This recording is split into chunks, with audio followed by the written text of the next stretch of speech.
anywhere. It's right, not. Matt? It's not a cool view there. But what crazy view in Fort Smith. Finally got the video in. This is from Chad Cawley.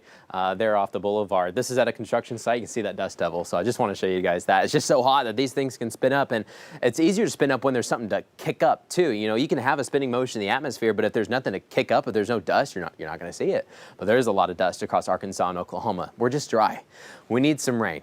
We also need some cooler temperatures. We'll be able to deliver on one of those fronts, but the rain, it just looks few and far between as we try to go into the next 7 to 10 days. Right now, we've got high pressure right here at home.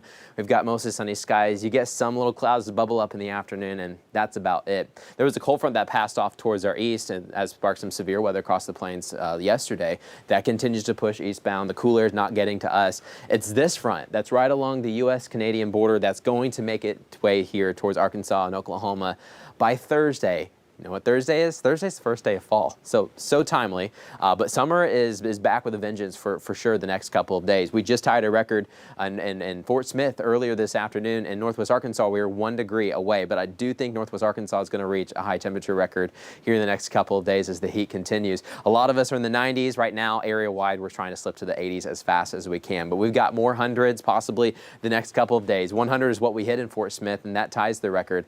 Tomorrow, though, the record's only 99. So if we can hit 100, we break it. Here's your forecast tomorrow in Northwest Arkansas. We'll start in the upper 60s, low 70s. It'll be another mild start for us.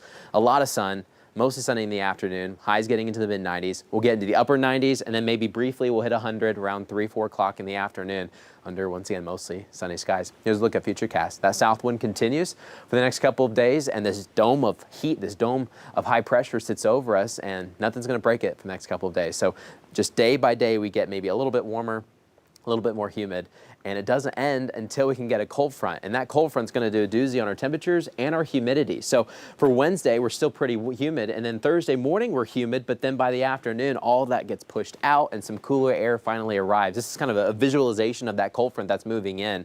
Most of the United States is going to get this cold front, but this one is barely going to get us even to average. You know, we're sitting here in the upper 90s. This is going to try to get us towards 90. We should be in the mid 80s roughly this time of year. This is another cold front. It's a reinforcing cold front. This one comes in by this weekend, and that's the one that's going to get us closer to average, and for some of us, maybe even slightly below average. So cooler air is on the way, but at least not for the next couple of days. We've got more mid to upper 90s. Now below, you can see those records. Look on Wednesday. The record's 94.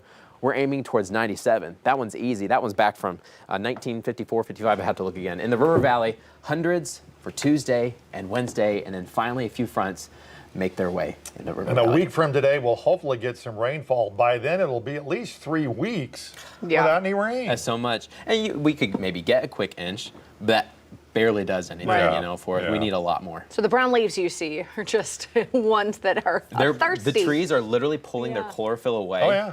Because they don't want to do that process anymore. They're kind of going dormant. Yeah. All right, Matt, thanks. Well, still ahead here on your 5 News at 5. Dogs in California hit the waves. Yeah, how this beachside tradition is raising funds for animals.